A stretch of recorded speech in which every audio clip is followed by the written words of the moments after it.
Face के ऊपर तो एक फिल कर कोन मार सकते हैं हम लोग, फिल कर दे सेंटर में, लेकिन ये कि जितना हम साइड पे चल लेते जाएंगे उतना इसका टेक्सचर विजिबल ज़्यादा होना शुरू हो जाएगा। दूसरा, उसको डिस्टेंस पे, जैसे ही अभी ये मैं नहीं कर सकता, अगर मैं इसको डिस्टेंस पे ले जाऊंगा तो उसकी ये जो शेड्स वगैरह बन रही है ये ख़त्म होनी शुरू हो जाएगी। 2 लाइट्स आपको इन एनी केस चाहिए, लेकिन वो इतनी स्प्रेड हो कि हाफ से थोड़ा सा ज़्यादा ये लाइट कवर करे और हाफ से थोड़ा सा इधर वो लाइट करे, ताकि इवन हो जाए आपका। या ये होगा कि फिर आप एक लाइट जो है ना स्पेशली वो फेस के ऊपर कॉनिकल बना के दें, लेकिन वो कॉनिकल इतना सॉफ्ट होनी चाहिए कि उसका एज उज ना बन रहा हो। दूसरा, टाइम आजकल जो मैटर करता है चीज़, वो टाइम मैटर करती है। फोटोशॉप के चक्कर में आप फिर टाइम सारे ज़ाया करते हैं उसके लिए। जब हम ग्रीन स्क्रीन यूज़ करते हैं साइड्स पे शैडोज मतलब लाइट क्रिएट करता है, ग्रीन ऐसे बचा जा सकता है। आप देखेंगे ना,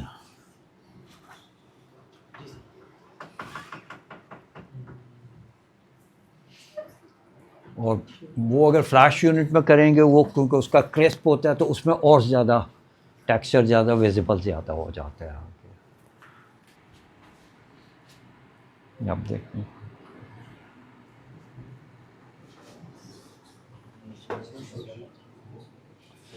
तो ये आप कैमरे की सेटिंग या उसके अंदर जाके भी आप कर सकते हैं, कहीं से भी आप मतलब ये भी ज़रूरी होता है कि फैब्रिक का पता तो लगे ना, इस टेक्सचर क्या है, जीन्स क्या है, किस तरह है।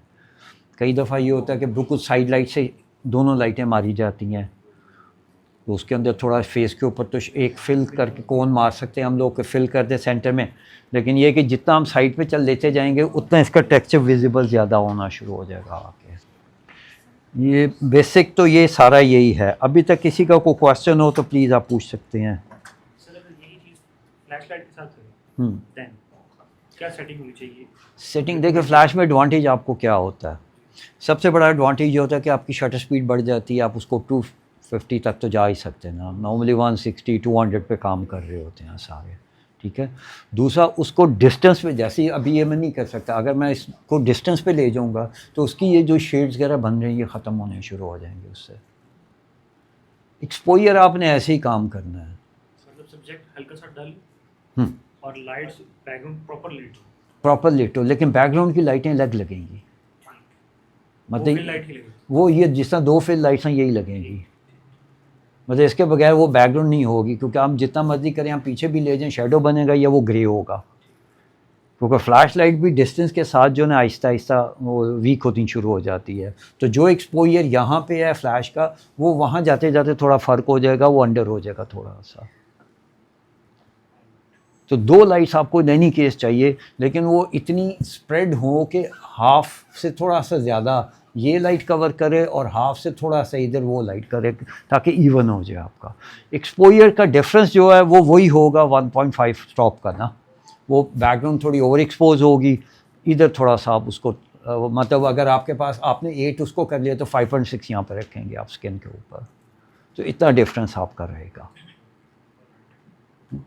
तो बाकी कपड़ों के ऊपर डिपेंड करता है कई दफ़ा, क्योंकि वाइट पे वाइट भी कई दफ़ा आ जाता है, या लाइट कलर्स के आ जाते हैं यहाँ के, वहाँ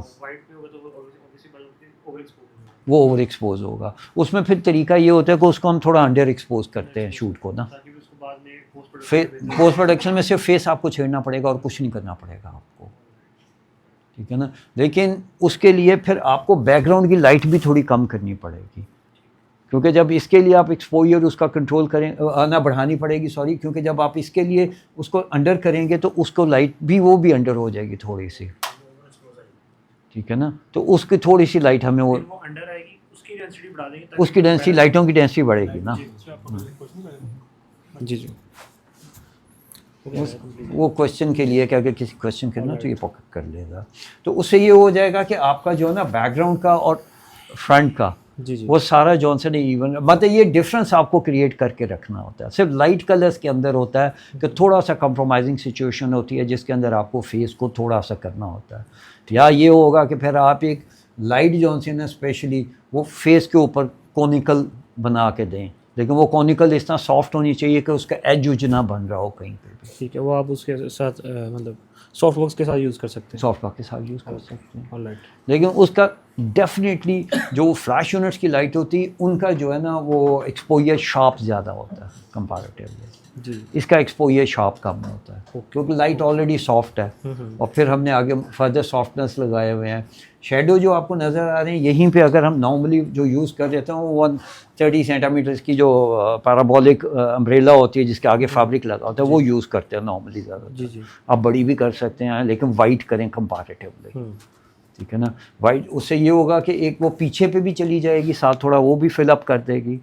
थोड़ा सा ये है कि यहाँ पे थोड़ा ना कई दफ़ा डार्क आना शुरू हो जाता है नीचे पारे पे, क्योंकि उसका एंगल होता है एक फ्लैश का उतने ही एरिया में वर्क करती है उस इंटेंसिटी के साथ जितनी हमें चाहिए होती है। फिर जितना आप नीचे चलते जाएंगे तो उस पर वो इंटेंसिटी कम हो जाएगी। ऐसे ही नहीं, इंटेंसिटी इतनी कम नहीं होती है लेकिन कई दफ़ा ये होता है कि उसके अंदर जो है ना जैसे इसका फैलाव इतना नहीं है कि नीचे तक आ, उसके लिए एक सेफ्टी लाइट आप ऊपर लगा लेते हैं लेकिन थोड़ा सा उसको पीछे रख के कि जो इसको भी लेट कर दे, इसको मैं हल्का सा मैनेज कर देगी वो। Okay sir. लेकिन वो बहुत हल्की सी चाहिए होती है। लेकिन अब मसला ये होता है कि वो बूम पे या इनका अपना वेट, उन लाइट्स का वेट ज़्यादा होता है तो डर होता है कि यार गिरेगी, कुछ हो सकता है, तो उसको क्या किया जाए। ठीक है ना।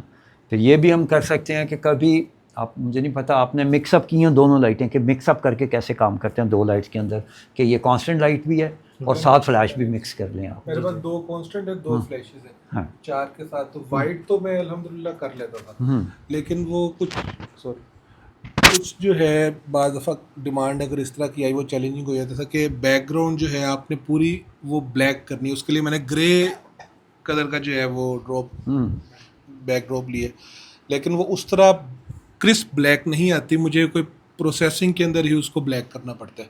नहीं, लेकिन आप उसके अंदर अगर आप ब्लैक फैब्रिक ही यूज़ करें बैकग्राउंड के ऊपर वो, लेकिन ब्लैक के लिए आपको पीछे वाली लाइट स्ट्रॉन्ग देनी पड़ेगी कि जो आपके हाईलाइट्स जो क्रिएट करे पीछे से और जो सेग्रीगेट करे बैकग्राउंड को और मॉडल को, क्योंकि बाल तो बिल्कुल मिक्सअप हो जाएंगे उसको। तो वो लाइट आपको देनी पड़ेगी पीछे से, लेकिन लाइट वही होगी कि थोड़ी एंगुलर होगी जो किकर के तौर पे आए और लग के निकल जाए। वो इसको यहाँ पे भी हाईलाइट बनाएगी एजेस के ऊपर, सारे के ऊपर और सर के ऊपर भी बनाएगी। तो उसका तरीका यही होगा कि आप उसके साथ जो है ना वो ऐड करें आप, लेकिन पीछे जो बैकग्राउंड है ना उसको आप ब्लैक यूज़ करें और आप स्वेड यूज़ करें।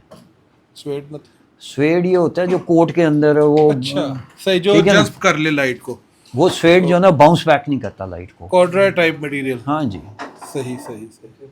जूते भी बने होते हैं उनके सारे जो है ना वो आपको आम मिल जाएगा। मोस्टली मेरे पास ग्रीन है, वो कपड़ों के अंदर ग्रीन, ग्रे और वाइट, ये 3 तो है मेरे पास। नहीं, लेकिन अगर क्लाइंट की रिक्वायरमेंट है कि जी ब्लैक चाहिए तो फिर आपको ब्लैक तो मैंने उनकी रिक्वायरमेंट तो कर दी थी पूरी। पोस्ट प्रोसेसिंग में काफी हमारा ये होता है कि पोस्ट कम से कम हो, पोस्ट में आपको कम से कम काम करना पड़े। सही कह रहे हैं कि बीइंग अ फोटोग्राफर ना आपका 80% काम इसके ऊपर होना चाहिए। ठीक है, तो वो हो तो जाता है, तरीके भी बहुत हैं, मतलब कुछ भी कर सकते हैं, लेकिन ये कि आपकी लेबर किस में कम है। दूसरा टाइम, आजकल जो मैटर करता है चीज़ वो टाइम मैटर करती है। तो क्लाइंट के पास टाइम नहीं होता, आपको फ़ौरन देना होता है जो भी जॉब है। फोटोशॉप के चक्कर में आप फिर टाइम सारे ज़ाया करते हैं उसके अंदर आके। तो वो चीज़ें ज़हन में रख के कि सोल्यूशन ईजी क्या है, और फिर हर बंदा हर चीज़ अफोर्ड नहीं कर सकता, क्योंकि मुझे अब पता है कि कंपटीटर इस तरह के हो गए हैं कि एक रैट रेस हो गई हुई है। उस रैट रेस के अंदर लोगों ने प्राइस डाउन कर दिया क्वालिटी की बजाय। तो अब वो पैसे उस तरह नहीं मिलते हैं कि हर बंदा ये सारी चीज़ें अफोर्ड कर सके और अप टू डेट रख सके अपने आप को। तो आपने उस रेस के अंदर भी रहना है, आपने ये काम भी करना है। तो फिर उसके सॉल्यूशंस हम देखते हैं कि यार ईजी और सस्ते सॉल्यूशंस और क्या क्या हो सकते हैं। एक चीज़ सिर्फ जो ज़रूरी है, हाँ जी वन मोर क्वेश्चन सर, जब हम ग्रीन स्क्रीन यूज़ करते हैं तो ये साइड्स पे शैडोज मतलब Green लाइट आता है। क्रिएट करता है, ग्रीन कैसे आता है। बचा जा सकता है? आप रखें प्लास्टिक की शीट, प्लेक्सी ग्लास की शीट होती है, plastic Okay, white plastic transparent। की जो ट्रांसपेरेंट नहीं, वाइट कलर की। वाइट शीट, ओके ओके, तो ये जो निशान वगैरह इस तरह Shoes आ रहे हैं के, ये भी नहीं हाँ जी। आएंगे बिल्कुल भी किसी भी तरह से। ठीक है सर। ठीक है, आप बैठ जो 2 मिनट। तो उसमें यह है कि अब आप लोग अगर कोई प्रैक्टिस करना चाहो तो कर लो, लाइट चेंज करना चाहो करके देखो क्या होता है। हर कोई अपने तौर पे कैमरा अपना करना चाह रहा है। किसी का कोई क्वेश्चन किसी स्टेज पे है तो वो भी काइंडली पूछ लें। तो जितना हम एक्सप्लेन, हाँ जी प्लीज़। सर वाइट पे वाइट की भी बात कर रहे थे, कुछ लोग ब्रांड्स की बात से शुरुआत में जब वो ऑल वाइट है, आगे जो शर्ट है वो टेक्सचर्ड है, हाँ, तो उस टाइम पे उसका वो टेक्सचर किस तरीके से विजिबल करें? Cross- वो 3-4 आर्टिकल्स हैं हाँ। और वो सबका टेक्सचर डिफरेंट है उसके अंदर। Cross light. क्रॉस लाइट, हाँ, and what about the face and all? Face normally देखिए White on उसमें white. कंप्रोमाइजिंग सिचुएशन होती है कि आप क्रॉस लाइट कर लें, बिल्कुल भी क्रॉस नहीं होगी। एक लाइट इधर से आप देंगे, एक लाइट इधर से देंगे, आप कंपैरेटिवली कोशिश करेंगे मॉडल का मुंह उधर चला जाए, ठीक है ना। तो ये फिल लाइट हो जाएगी, उसका फेस पूरा हो जाएगा उसके अंदर आके। ये क्रॉस लाइट लगेगी तो ये उसका टेक्सचर तभी निकलेगा जब क्रॉस लाइट होगी उसका, ओके। ठीक है। और थोड़ा सा अंडर एक्सपोज इसलिए करना पड़ता है कि वाइट जो है ना वो भी, और बैकग्राउंड भी वाइट होती है, तो उसको बैलेंस करने के लिए थोड़ा सा आप अंडर कर लें उसको। तो वो कहते हैं कि अगर आप सही तरह लाइट सेटअप देख लेना तो आप अंडे का टेक्सचर भी निकाल देते हैं। सिर्फ एंगल की बात है कि लाइट किस एंगल से उसको चाहिए और कहाँ से देना है, टेक्सचर उसका भी होता है, ठीक है ना। वाइट पे वाइट एक्सपोज भी हो जाता है जो है, तो उसमें कोई ऐसा इशू नहीं है। हाँ, 2-3 चीज़ें हैं कि मैं मॉडल भी थक जाएगी। पहली चीज़ तो ये है कि सबसे पहले जो है ना आप कोशिश करें कि ई कॉमर्स के लिए ना स्टैंड यूज़ करें, क्योंकि आपका फ्रेम एक जैसा रहे सारा। ट्राइपॉड के ऊपर करें काम, ताकि फ्रेम एक ही जैसा रहे और एक ही जगह फिक्स करें। सेकंड ये है कि कलर्स के ऊपर, एक तो पहले कपड़ों की, जो अगर आप कपड़ों का कर रहे हैं तो उसकी डिटेल देखें, रिंकल नहीं होना चाहिए कहीं पे, कहीं धागा ना निकल रहा हो। ये छोटी छोटी चीज़ें जो है ये आपको पहले ही मैनेज करनी चाहिए। आयरन प्रॉपर हुआ है, उसकी क्रीज सही बनी हुई है, तो ये पहले आप सारे काम होंगे। उसके बाद सबसे ज़रूरी जो है ना उसके कलर्स अलग-अलग कर लें, या पहले लाइट कलर से शुरू कर लें या डार्क कलर से शुरू कर लें, क्योंकि कलर्स अगर वेरिएशन में आते रहेंगे आगे पीछे तो आप एक्सपोजर चेंज करते रहेंगे बार बार, जो उससे आपका टाइम बचना शुरू हो जाएगा इन चीज़ों से ज़्यादा, ठीक है ना। वो आजकल एक ट्रेंडिंग एक चला हुआ है, वेडिंग में ज़्यादा यूज़ हो रहा है, स्पॉटलाइट टाइप, बिल्कुल सर्कल में एक स्पॉटलाइट यूज़ करते हैं। हाँ, उसको टाइप को क्या कहते हैं, किस टाइप की फोटोग्राफी को कहा जाएगा उसको? देखिए नाम कोई भी नहीं होता, टाइप जो मर्जी दे दें, आपको स्पॉटलाइट करनी है ना सिर्फ, तो उसके कई तरीके हैं। मेरे को बड़ा आसान तरीका है, टोटली डल मतलब बिल्कुल लाइट ऑफ होगी और जस्ट स्पॉटलाइट होगी। स्पॉटलाइट होगी ना, उसके लिए आपको फ्लैश यूज़ करनी होगी जिसके अंदर कोनिकल फ्लैश हो, ठीक है ना। अब बाहर जो है ना आपका एक्सपोजर जो है वो आपका समझें कि नॉर्मली क्योंकि अवेलेबल लाइट के अंदर काम हो रहा होता है, लोग फ्लैश भी यूज़ नहीं कर रहे होते, या कर रहे होते हैं तो वो ये 60 के करीब शटर स्पीड रखी होती है उन्होंने। आप उसकी शटर स्पीड जो है ना वो 250 ले जाएं, 250 से ऊपर ले जाएं, नतीजा क्या होगा, सारा ब्लैक हो जाएगा। उसके बाद आपकी फ्लैश जहाँ पे जा रही होगी सिर्फ वही लेट हुआ होगा, तो वो डार्क हो जाएगा खुद ब खुद ऑटोमेटिक। उसका और भी एक तरीका होता है, किसी के पास टिश्यू पेपर है यार? सर ये मैंने कल ही मंगवाई है लाइट, हाँ उस पर्पज़ के लिए। हाँ ये जस्ट लाइक अ टॉर्च है, इसको आप एडजस्ट कर सकते हैं जूम, हाँ। ठीक है। तो ये मतलब बिल्कुल डल लाइट में यूज़ होती है, मतलब बिल्कुल जीरो लाइट नहीं, लेकिन इसका और उसका कंपैरिजनली इतना नहीं डिफरेंस होगा दोनों का। हाँ, वो शिकार के लिए हंटिंग लाइट्स होती है ना, जो हंटिंग लाइट होती है जो बहुत दूर तक बीम की सूरत में जाती है, वो हो तो शायद उसका इसका बहुत ज़्यादा फ़र्क हो। अब बाकी लाइटें आप ऑफ़ नहीं करा सकते। बेस्ट सोल्यूशन यही है कि आप फ्लैश यूज़ करें, उसके आगे कोनिकल या कोन बना दें आप खुद। वो पेपर की भी बना सकते हैं, ख़ुद उसको बना सकते हैं कोन, और कोन को लगा दें। आप वैसे कभी तस्वीर खींचे किसी की भी शादी के फंक्शन के ऊपर, तो जो शटर स्पीड आपने हाई पे खींची होगी ना, तो मेरे हाल में 3-4 जो रोज़ के अंदर भी अगर कोई बैठा हुआ बंदा, तो 2-3 रोज़ के बाद पीछे सब काला होना शुरू हो जाता है, क्योंकि एक्सपोजर डिफरेंस हो गया बिल्कुल। लिमिट होती है वहाँ तक लाइट, जाहिर सी बातें जाएगी, उसके बाद कम होती जाएगी ना, लिमिट तो होती है, उसका एक्सपोजर डाउन होना शुरू हो जाता है। जी जी। तो उसको उस हिसाब से आप देख लें जो भी करना जब है। रील के दौर में अक्सर, जब फिल्म के दौर में तस्वीरें आती थी वो इसी तरह ही आती थी कि जिसकी उतारी जा रही बस वो, या उससे नहीं, वो इसलिए उसकी वो वजह नहीं थी, मसला होता है। उसकी वजह ये थी कि सेटिंग लोगों को नहीं था पाता। ISO भी मोस्टली लोग ना 200 ISO पे सारा फिल्म चलाते थे। देखिए 200 पे नहीं मिल जाती थी, जो मैक्सिमम फिल्म मिलती थी वो 400 की मिलती थी। 1600 जो है वो ग्रेन बहुत देता था। जी जी। अभी जो है ना लोग, एक तो कैमरा रिफाइन हो गए, लेंसेज अच्छे हो गए हुए हैं, ठीक है। दूसरा ये हो गया कि ISO मैटर नहीं करता, लोगों ने तस्वीरें जो देखनी होती है वो लैपटॉप की स्क्रीन पे देखते हैं या मोबाइल पे देखते हैं, तो उसमें ISO ये चीज़ें इतना मैटर नहीं कर रही होती हैं, वो पता लगती है। क्योंकि जिस दौर में मैंने काम शुरू किया था तो हमें होता ये था कि यार हमने बिलबोर्ड के लिए काम करना है, अब 200 फुट तस्वीर ने लार्ज होना है तो वो तो एक एक चीज़ बोल देती है वहाँ पे आके। आपने हल्का सा स्ट्रोक भी लगाया हुआ वो भी नज़र आ जाएगा आपको, मेकअप का ब्रश का स्ट्रोक नज़र आ जाता था। तो अब वो आसानी हो गई इन चीज़ों की यहाँ पे आके। लेकिन मोस्टली लोगों को, मैंने जंग ग्रुप ज्वाइन किया था 84 में, 1984 में, और 84 के अंदर 3 फार्मूला थे सीधा। वो 12 लेंस कैमरा होते थे, वो कैमरे का उन्होंने ये रखा हुआ था जी, अब कुछ नहीं पता कि जी ये है तो 11, ये है तो 8, पूरा है तो 56। वो 5.6 भी नहीं बोलते थे, वो 56 ही बोलते थे। अब क्यों, वजह नहीं पता थी किसी को भी। वजह ये थी कि जब आपने फुल लेंथ खींचनी है तो आपका डिस्टेंस ज़्यादा हो जाएगा, जूम लेंस तो है नहीं आपके पास, डिस्टेंस ज़्यादा होगा तो फ्लैश की इंटेंसिटी कम हो जाएगी आपकी, तो 5.6 आप कर देंगे। जो आगे आते जाएंगे फ्लैश की इंटेंसिटी बढ़ती चली जाएगी, तो वो आपका जो है उसमें बढ़ता चला जाएगा सारा कुछ।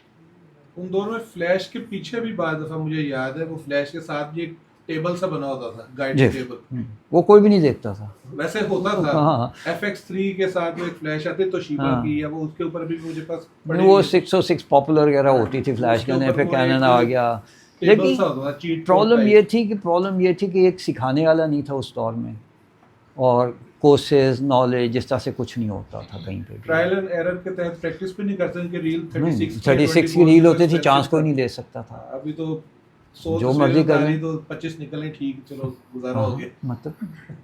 और इसमें तो फिर मार्जिन होता है नेगेटिव के अंदर, जो लोग स्लाइड फिल्म पे काम करते थे उसमें इतना भी मार्जिन नहीं होता था, उसमें एरर का मार्जिन हाफ स्टॉप का ही होता था बस, तो उस पर भी काम होता था। उस पर फिर हम ये करते थे कई दफ़ा, क्योंकि मेरा मोस्टली काम ट्रांसफर, क्योंकि मेरा एडवर्टाइजिंग का जॉब होती थी ज़्यादा, मैंने एडवर्टाइजिंग में काम किया हुआ सबसे ज़्यादा, तो उसका ये हम करते थे कि हम 100 ISO की फ़िल्म लेते थे, उसको हम 200 पे एक्सपोज करते थे। लेकिन जब प्रोसेस करते थे तो उसको हम बोलते थे पुश प्रोसेस, तो उसमें हम डेवलपर में टाइम थोड़ा बढ़ा देते थे जाके। तो वो एक्सपेरिमेंट कर करके हमें पता था यार इतना टाइम एक्सपेरिमेंट में हमने दिया था, तो इतना टाइम बढ़ेगा तो वो 200 ISO पे काम कर जाएगी, वरना वो अंडर हो जाएगी आपकी जो। तो अभी तो बहुत आसान हो गया, अब तो बात सिर्फ ये है कि सबके पास एक जैसे गियर होंगे, लेकिन किसकी आंख किस तरह काम करती, किस तरह चीज़ों को देखती है, फ्रेम की बात होती है, इक्विपमेंट की भी बात नहीं होती। हाँ, फिर जो चीज़ें पहले मैंने बताया उसमें एक ये कि आपका जो गियर है ना, उसका आपको पूरा नॉलेज होना चाहिए, उसके फंक्शंस, हर चीज़ का आपको पता होना चाहिए। तो वो जितना अच्छा आपको पता होगा अपने कैमरे, अपने मशीन, अपने लेंस के बारे में, उतना अच्छा आप रिजल्ट प्रोड्यूस कर लोगे। लेकिन वो चीज़ें जो है ना, एडिटिव, मेकअप आर्टिस्ट, अच्छी फ़ोटोग्राफ जो है ना, कभी भी अकेले फ़ोटोग्राफ़र का कमाल नहीं होता, उसमें उतना ही रोल मॉडल का होता है। अगर मॉडल अच्छी नहीं, आप जितने मर्जी अच्छा काम करें नहीं होगा। उसमें उतना ही रोल मेकअप आर्टिस्ट का होता है कि अगर उसने मेकअप अच्छा नहीं किया और आप दोनों बहुत अच्छे हैं, प्रोफेशनल है, तो काम अच्छा नहीं होगा। तो ये टीम हमेशा होती है जो चलती है हमेशा से। टाइम भी सर मेरा है ना मैटर करता है कि एक रीजनेबल टाइम भी हो, ये ना ओके अफरा तफरी में सारे काम नहीं, कई दफ़ा नहीं होता वो। आपको कॉम्प्रोमाइजिंग जो है ना सिचुएशन के अंदर आपको रेडी रहना चाहिए। कई दफ़ा नहीं होता तो आप नहीं कर सकते। हम लोग लक्स के शूट पे थे, कराची जाना था हमने, तो वहाँ पे प्रॉब्लम ये थी कि उन्होंने सैंड ड्यून्स से वो दिखाना था, और वो सैंड ड्यून्स सिर्फ हब के एरिया में थे कि जहाँ पे गोल्डन सैंड है, बाकी जगह सब ग्रे सैंड है। अब हुआ ये कि उन्होंने सर्वे नहीं किया, लोकेशन नहीं देखी, हफ्ता पूरा कराची बारिशें होती रही हैं। बाय द टाइम हम लोकेशन पे पहुँचे तो वहाँ सारा सब्ज़ा हुआ था, सैंड ड्यून्स ख़त्म हो चुके हुए थे। फिर आगे जाके आगे गए तो आगे वो गांव वाले लोग आ गए जी नहीं, हमने नहीं करने देना काम। तो वो फिर जल्दी अब वहाँ हम नहीं वेट कर सकते, ना कोई रुक सकता था वहाँ पे। तो फिर कई दफ़ा सिचुएशन के मुताबिक आपको देखना होता है कि आप क्या बेस्ट प्रोड्यूस कर सकते हैं उस सिचुएशन के अंदर। तो ये आपका अपना जो है ना एक टेस्ट साथ चलता रहता है। सर फोटोग्राफर के पास एक ब्लिंक ऑफ आई का टाइम होता है। हाँ। उसने इसमें डिसाइड करना होता है कि मैंने यहाँ पे क्या एक्सपोजर रखना है, क्या अपर्चर रखना है, क्या लाइटिंग सिचुएशन है, मैंने इसमें बेस्ट क्या निकालना है। लेकिन उसमें ये होता है ना कि आप कुछ सिचुएशंस के अंदर लाइटिंग ऐसी मास्टर कर लेते हैं कि जो हर चीज़ के लिए इस्तेमाल हो जाती है।